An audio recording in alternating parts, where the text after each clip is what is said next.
అసెంబ్లీలో 5 నెలలు పోయిన తర్వాత ఇప్పుడు బడ్జెట్ ప్రవేశపెట్టారు. ఈ బడ్జెట్ ప్రవేశపెట్టిన దాంట్లో క్లియర్గా తేటతెల్లమైంది కదండి ఈయన ఎన్ని అబద్ధాలు ఆడారు. గతంలో జగన్మోహన్ రెడ్డి గారి ప్రభుత్వంలో 14 లక్షల కోట్లు 13 లక్షల కోట్లు నోటుకొచ్చిన మాటలు చెప్పారు. అప్పులు చేసేసారు 13 లక్షల కోట్లు 14 లక్షల కోట్లని. మరి ఇదే అసెంబ్లీలో బడ్జెట్ మీరు పెట్టినప్పుడు జగన్మోహన్ రెడ్డి గారి హయాంలో 6,75,000 కోట్ల రూపాయలు సుమారుగా అవే అప్పులు. అంటే గతంలో మీరు చేసిన అప్పులతో కలుపుకుని మరి ఏ రకంగా అబద్ధాలు ఆడారండి. ఇదే చంద్రబాబు నాయుడు గారి నోట్తోనే కదా ఇన్ని మాటలు చెప్పిన వాళ్ళు. మరి ఏ రకంగా ఇన్ని పచ్చి అబద్ధాలు మరి మాట్లాడతారో నాకైతే అర్థం కాలే. ఇది కాకుండా కరెంట్ ఛార్జీల గురించి చంద్రబాబు నాయుడు గారు ఊరూరా ప్రచారం చేశారు. ఏమని ప్రచారం చేశారు? మేము అధికారంలోకి వచ్చిన తర్వాత నాణ్యమైన కరెంట్ ఇస్తాము, కరెంటు ఛార్జీలు అనేవి పెంచమని చెప్పేసి నేరుగా చెప్పిన మాట ఇదే చంద్రబాబు నాయుడు గారు. మరి ఆయన గెలిచిన తర్వాత మాకున్న లెక్కల ప్రకారం ఆయన 11,000 కోట్లు పైమాటే పెంచేదానికి ప్రణాళిక రూపొందిస్తూ ఉన్నారు.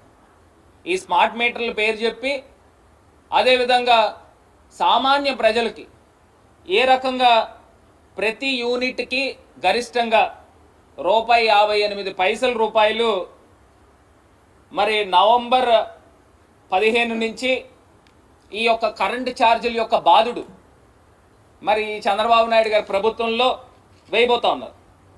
మరి ఇంతకన్నా అన్యాయం ఎక్కడైనా ఉందండి? అసలు స్కూళ్ళ పరిస్థితి ఏమైనాయండి? చిన్నపిల్లలకి మీరు కనీస పక్షాన ఏదైతే మధ్యాహ్న భోజనం పథకము అసలు నడుస్తూ ఉందా? క్వాలిటీ ఫుడ్ పెడతా ఉన్నారా?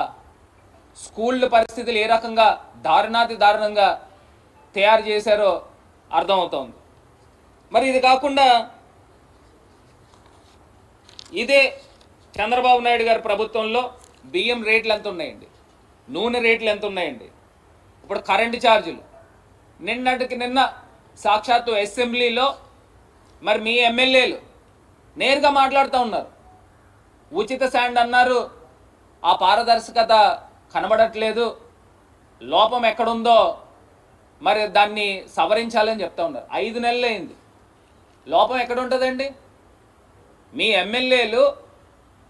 ఎమ్మెల్యేలు అనుచరులు యథేచ్ఛగా ఇసుక అమ్ముకుంటూ ఉంటే లోపం అక్కడ ఉంటుంది. అధికారుల మటుకు ఏం చేస్తారు?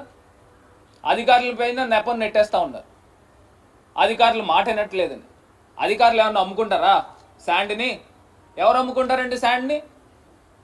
మీ తాలూకా ఎమ్మెల్యేలు వాళ్ళ తాలూకా మనుషులు కాదా? సిండికేట్ల రూపేణా డైరెక్ట్గా చేసుకుని అమ్ముకుంటా ఉన్నారు. ఇదే మద్యం షాపులు డైరెక్ట్గా మీ ఎమ్మెల్యేలకు వాటాలు ఉన్నాయని వాళ్ళే చెప్పుకుంటా ఉన్నారు. వాళ్ళే మీటింగ్లు ఓపెన్గా పెట్టేస్తూ ఉన్నారు. ఈ లోపాలు ఎక్కడ జరుగుతున్నాయి? ఉచిత శాండ్ అని మీరు అసెంబ్లీ వేదికగా మీ ఎమ్మెల్యేలు మాట్లాడుతూ ఉన్నారు. ఆయన జ్యోతుల్ నెహ్రూ గారు మాట్లాడారు, వీళ్ళంతా మాట్లాడుతూ ఉన్నారు. మరి ఎక్కడ లోపం జరుగుతూ ఉంది? 5 నెలలు అవుతూ ఉంది. అంటే వీళ్ళందరూ కూడా కాసు కూర్చున్నారు.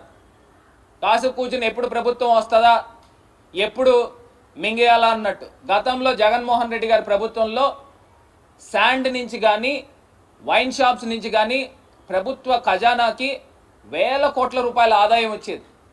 మరి ఇప్పుడు వచ్చే ఆదాయం ఎవరి జేబుల్లోకి వెళ్తూ ఉన్నాయి? మీ తెలుగు తమ్ముళ్ళు జేబుల్లో కాదా అని అడుగుతా ఉన్నా. ఇంత నేరుగా మీకు తెలుసున్నా కూడా ఇంకా ఈ పాటికి కూడా మీరు అరికట్టలేకపోయారు. ఇది నిజంగా చాలా బాధాకరం, శోచనీయం. ఇంకా ప్రధానమైన